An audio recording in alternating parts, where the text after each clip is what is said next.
Daniel chapter 7. In the first year of Belshazzar, king of Babylon, Daniel had a dream, and visions passed through his mind as he was lying in bed. He wrote down the substance of his dream. Daniel said, "In my vision at night I looked, and there before me were the four winds of heaven churning up the great sea. 4 great beasts, each different from the others, came up out of the sea. The first was like a lion, and it had the wings of an eagle. I watched until its wings were torn off, and it was lifted from the ground so that it stood on 2 feet like a human being. And the mind of a human was given to it.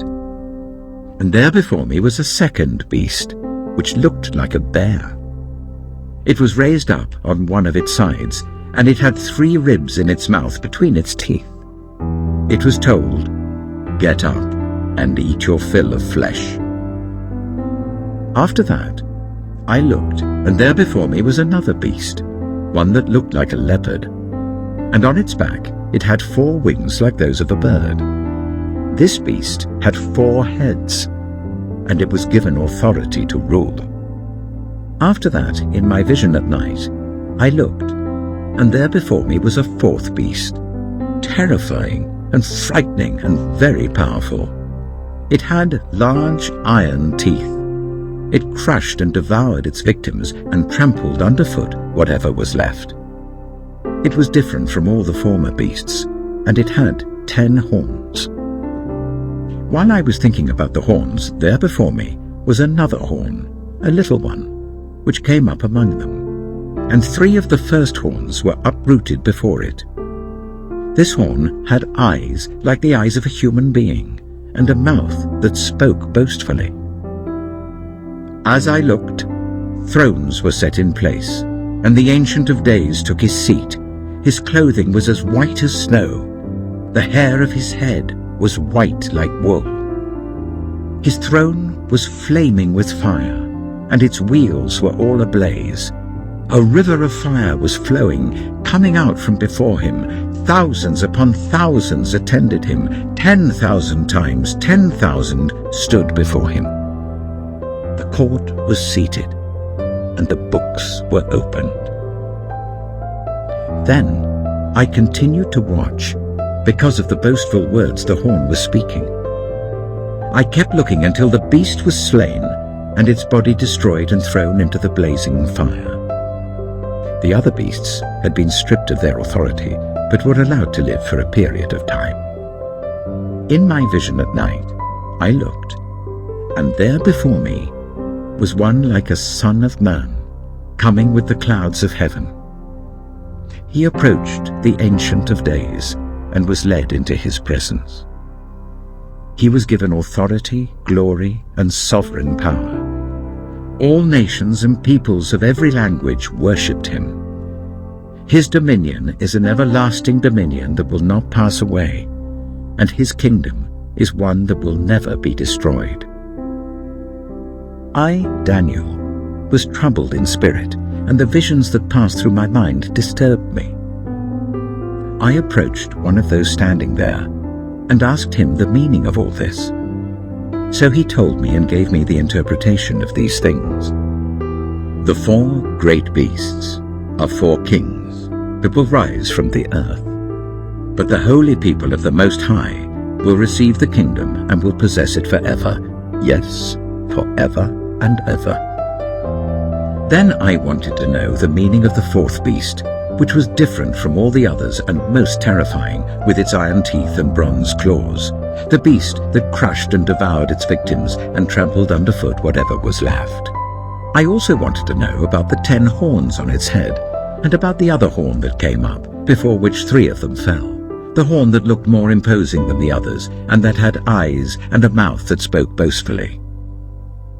As I watched, this horn was waging war against the holy people and defeating them, until the Ancient of Days came and pronounced judgment in favor of the holy people of the Most High, and the time came when they possessed the kingdom. He gave me this explanation. The 4th beast is a 4th kingdom that will appear on earth. It will be different from all the other kingdoms, and will devour the whole earth, trampling it down and crushing it. The 10 horns are 10 kings, who will come from this kingdom. After them another king will arise, different from the earlier ones. He will subdue 3 kings. He will speak against the Most High and oppress his holy people, and try to change the set times and the laws. The holy people will be delivered into his hands for a time, times and half a time. But the court will sit, and his power will be taken away and completely destroyed forever. Then the sovereignty, power, and greatness of all the kingdoms under heaven will be handed over to the holy people of the Most High.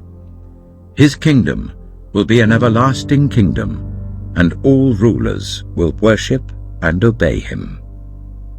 This is the end of the matter.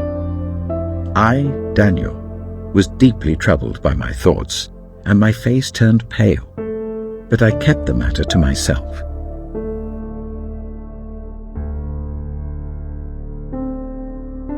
Psalm 47. Clap your hands, all you nations, shout to God with cries of joy. For the Lord Most High is awesome, the great King over all the earth. He subdued nations under us, peoples under our feet. He chose our inheritance for us, the pride of Jacob whom he loved. God has ascended amidst shouts of joy, the Lord amidst the sounding of trumpets. Sing praises to God, sing praises. Sing praises to our King, sing praises. For God is the King of all the earth. Sing to him a psalm of praise. God reigns over the nations. God is seated on his holy throne. The nobles of the nations assemble as the people of the God of Abraham. For the kings of the earth belong to God. He is greatly exalted.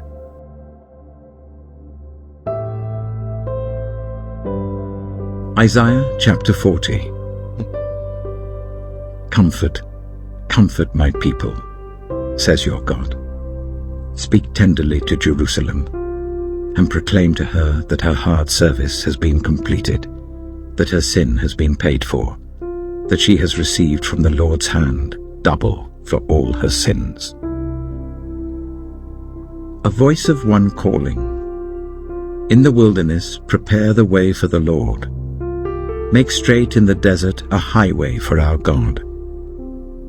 Every valley shall be raised up, every mountain and hill made low. The rough ground shall become level, the rugged places a plain. And the glory of the Lord will be revealed, and all people will see it together. For the mouth of the Lord has spoken. A voice says, "Cry out."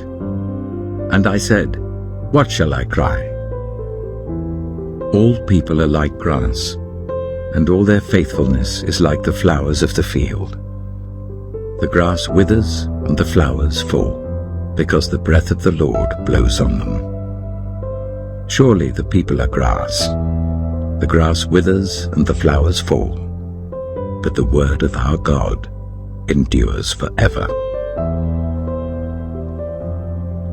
You who bring good news to Zion, go up on a high mountain. You who bring good news to Jerusalem, lift up your voice with a shout. Lift it up, do not be afraid. Say to the towns of Judah, "Here is your God." See, the sovereign Lord comes with power, and he rules with a mighty arm. See, his reward is with him, and his recompense accompanies him. He tends his flock like a shepherd. He gathers the lambs in his arms, and carries them close to his heart. He gently leads those that have young. Who has measured the waters in the hollow of his hand, or with the breadth of his hand marked off the heavens? Who has held the dust of the earth in a basket, or weighed the mountains on the scales and the hills in a balance? Who can fathom the Spirit of the Lord, or instruct the Lord as his counselor? Whom did the Lord consult to enlighten him? And who taught him the right way? Who was it that taught him knowledge, or showed him the path of understanding. Surely the nations are like a drop in a bucket. They are regarded as dust on the scales. He weighs the islands as though they were fine dust. Lebanon is not sufficient for altar fires, nor its animals enough for burnt offerings. Before him, all the nations are as nothing. They are regarded by him as worthless and less than nothing. With whom then will you compare God? To what image will you liken him? As for an idol, a metal worker casts it, and a goldsmith overlays it with gold and fashions silver chains for it. A person too poor to present such an offering selects wood that will not rot. They look for a skilled worker to set up an idol that will not topple. Do you not know? Have you not heard? Has it not been told you from the beginning? Have you not understood since the earth was founded? He sits enthroned above the circle of the earth, and its people are like grasshoppers. He stretches out the heavens like a canopy and spreads them out like a tent to live in. He brings princes to naught and reduces the rulers of this world to nothing. No sooner are they planted, no sooner are they sown, no sooner do they take root in the ground, than he blows on them and they wither, and a whirlwind sweeps them away like chaff. To whom will you compare me, or who is my equal? Says the Holy One. Lift up your eyes and look to the heavens. Who created all these? He who brings out the starry host one by one, and calls forth each of them by name. Because of his great power and mighty strength, not one of them is missing. Why do you complain, Jacob? Why do you say, Israel, my way is hidden from the Lord, my cause is disregarded by my God? Do you not know? Have you not heard? The Lord is the everlasting God, the creator of the ends of the earth. He will not grow tired or weary, and his understanding no one can fathom. He gives strength to the weary and increases the power of the weak. Even youths grow tired and weary, and young men stumble and fall. But those who hope in the Lord will renew their strength. They will soar on wings like eagles. They will run and not grow weary. They will walk and not be faint.